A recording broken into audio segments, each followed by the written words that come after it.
After much careful consideration about what video to do next, I realized there's already three major areas or aspects of a cappella singing that continually come up.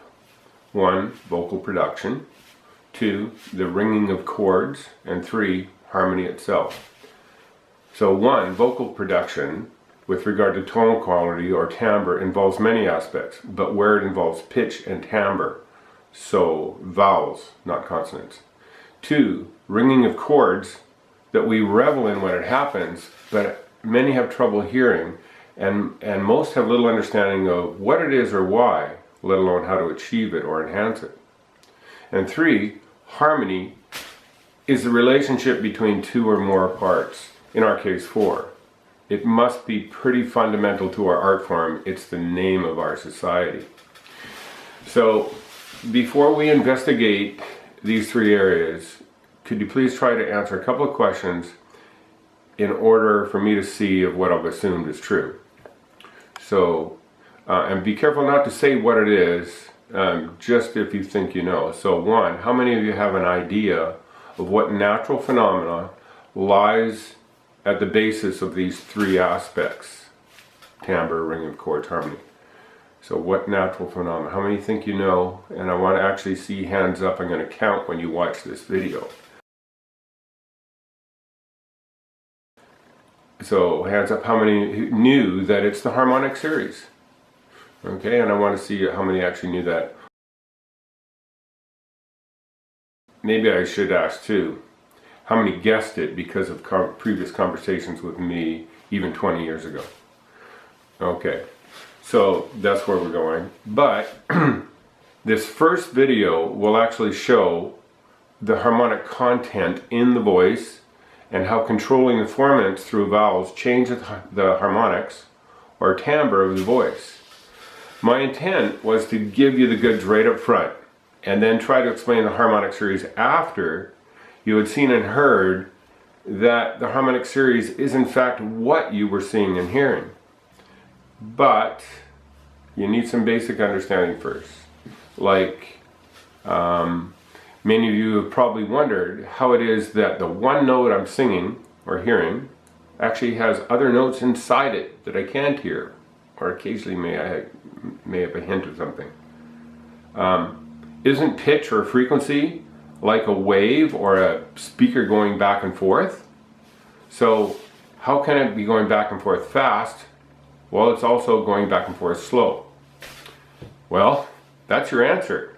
Imagine that while a speaker cone is traveling forwards, compressing air in front of it, it's wiggling. So on closer examination, while it's traveling forwards, it's also speeding up and slowing down, speeding up and slowing down. And then backwards, same thing. It might even be speeding up and reversing and speeding up and reversing while it's going the overall forward and then backwards. You know? Kind of like a old gynecologist. So, okay, maybe clear that image from your mind and imagine something else. So imagine big swells on the ocean, and within those swells there are waves. And on closer examination, within those waves on the big swells there's little ripples on the waves on the big swells. Okay, now one more concept before you see the video. These waves, within the waves, that give you your unique tone color or timbre, aren't just any size or frequency.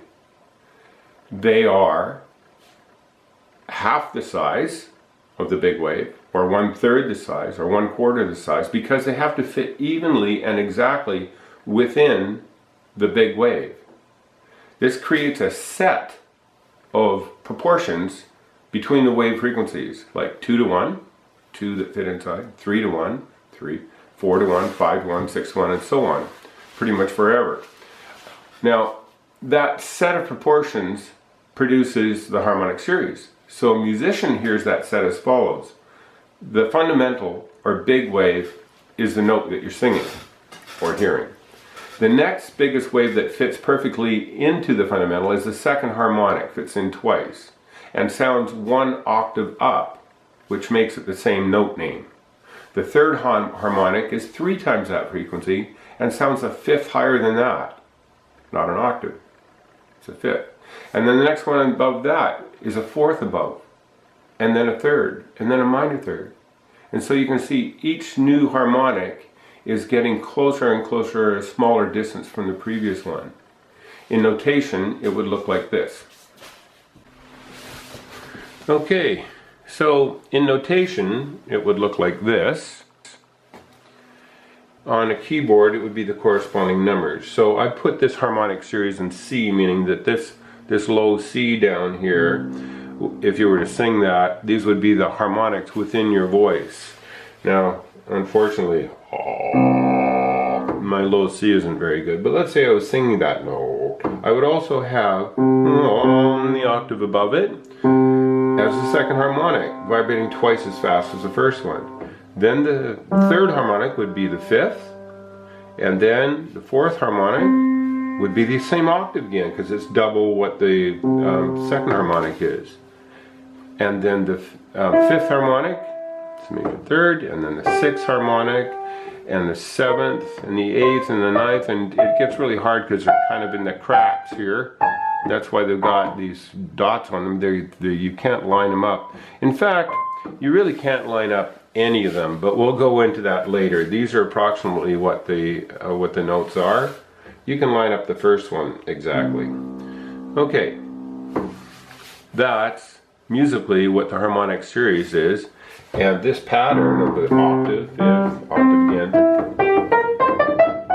and so on, you're going to hear a couple of examples of that.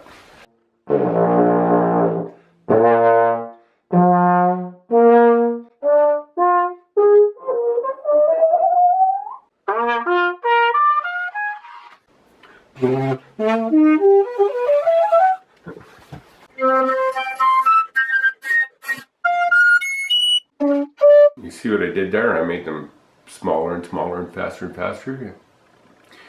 Okay, I think you're ready. Roll them. This spectrogram shows pitch on a logarithmic scale from low to high and across time, which goes from left to right.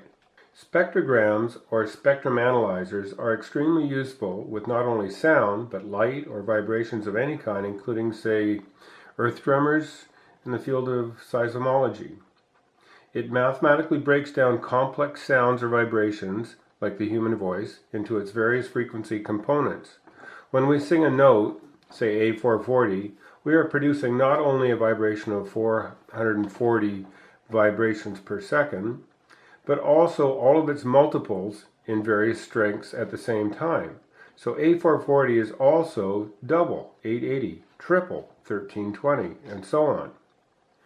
I'm going to sing 2 octaves lower than that A440, and a little lower than that actually, to get it down to 100. Just to keep the math simple, and also to line up with 100 would be right about there, 200 the next line, 300 the next line. See how the lines are getting closer? That's because it's a logarithmic scale. But nonetheless, 100, 200, 300, all the way to 1,000. Then the thousands do the same thing to 10,000. So it'll line up nicely if 1 is actually 100 hertz, and it actually is about 100 hertz if I sing this G. G. You're going to see nice lines that come across at 200, 300, 400, and all the multiples.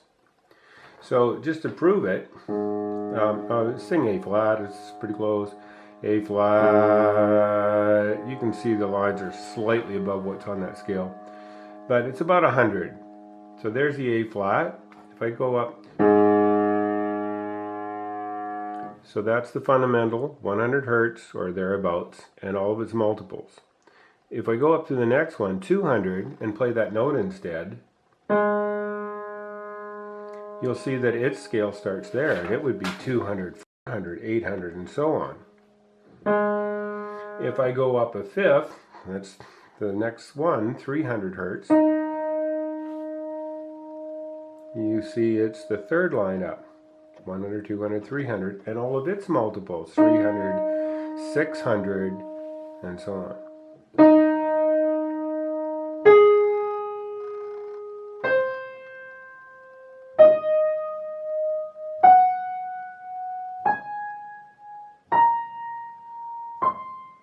And so on. Let's do it again at G. There's the fundamental, close to 100 hertz. Now the lines are slightly below, but here goes. Octave higher. That's 200 hertz. Fifth higher. 300 hertz. 400. 500. 600. 700. 800. 900. 1000. And so on and so on.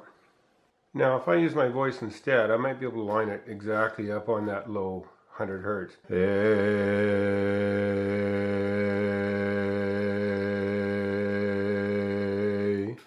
So you can see there, that's the fundamental, and then all of the multiples above that, giving it that unique tone color, like it or not, which you'd recognize as my voice. Let's do it an octave higher. So now I'm starting here, and all of its multiples.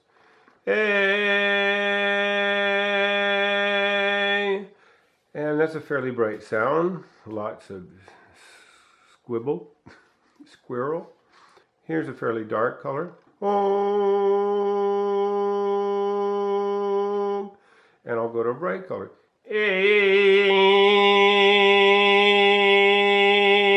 And you can see the much more prevalent overtones in that region. So the harmonic balance, the amount of energy that goes into all of those multiples, which are the harmonic series, of that given note, are what affect the tone color.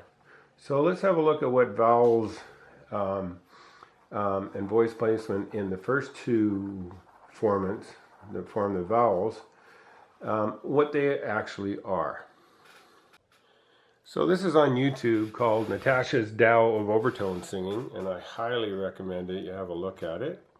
And I've taken it in a couple of minutes into it, and pardon my crude method of sampling, but have a listen.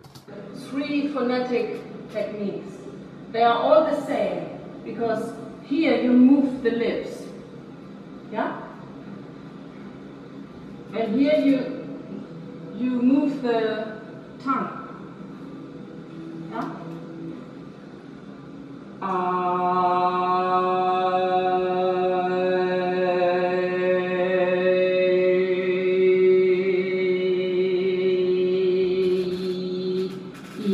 German E.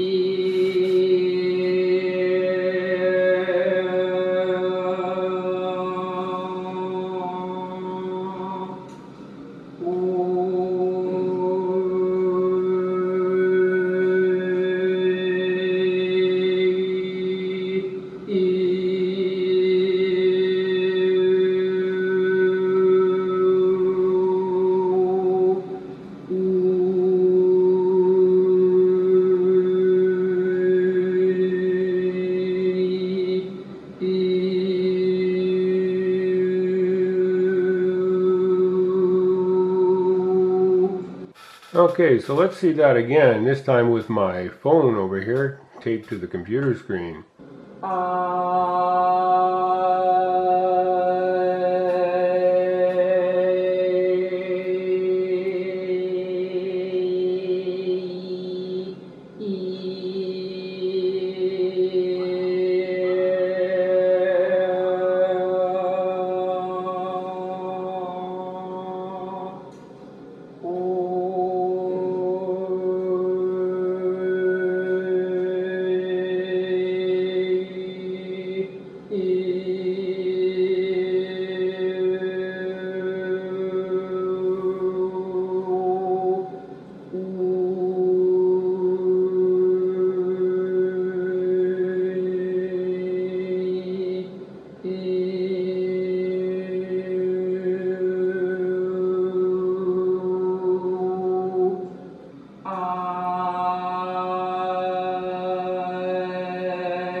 So this is what Natasha had on her diagram, meaning that up and down was the tongue moving, and it's in German, so she had it from using these letters. We would be from A, say, to E. So only the tongue moving. This was the lips from ow, wow, wow, wow, wow, wow, wow, moving the lips only. And she went up and down each one of those. So let's have a look at what that is on the spectrogram. So I'm going to sing about here's the fundamental at 200 hertz. And you'll see 400, 800, and so on. You'll see the whole harmonic series above, all these bands, as the harmonic series. And where you see them brightest will be the formant range, formed by the vowel shape in the mouth from A to E. And I'm going to set open lips at A and go from A to E, or wow, A, open for lips, and A to E. And you'll see the formants, which is the area of brightest color, change. So,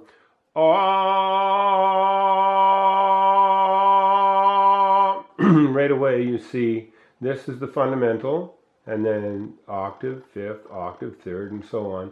Those are the overtones above it.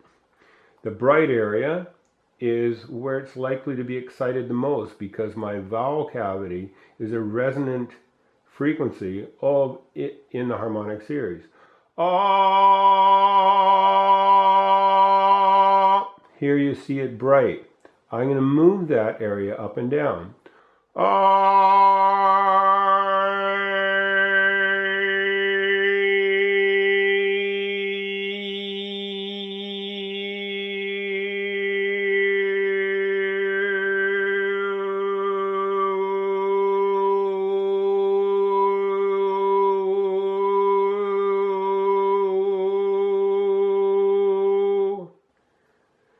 Now those shapes, you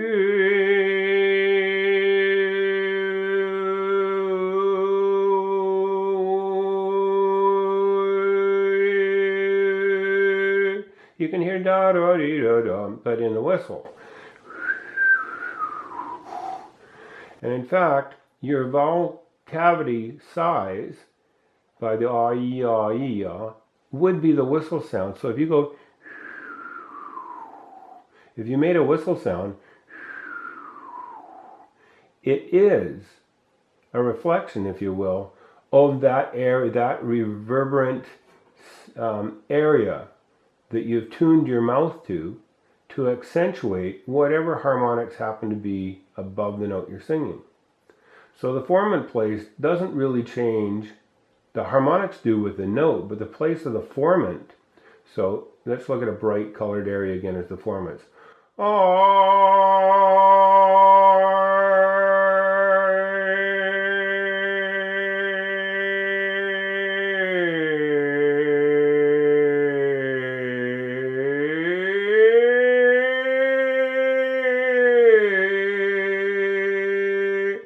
See, the bright yellow stripe goes all the way through regardless of where the harmonic series goes. But the formant area is itself a resonant frequency. It is a fundamental of its own harmonic series. So that's all in the ah. If we move through the lips, we also got, so let's go R,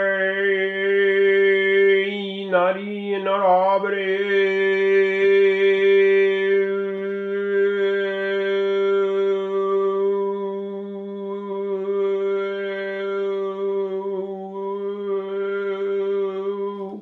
So this is where wow, wow, wow. A W for wow. That is moving the lips as part of this vowel formation. Whoa. So say a O. And the lips going from well, well, well, well. You get well, well, well, well. And let's look at what it does to the harmonics being accentuated by wherever the formant is most active.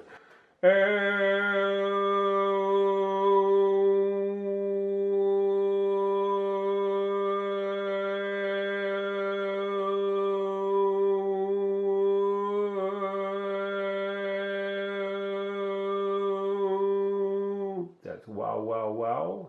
And you can see what it's doing to accentuate those harmonics. If I blow through that and make a whistle, you'll hear that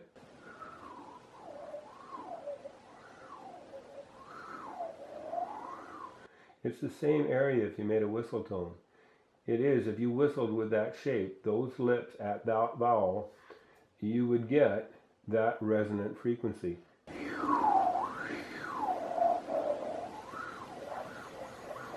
That's the lips.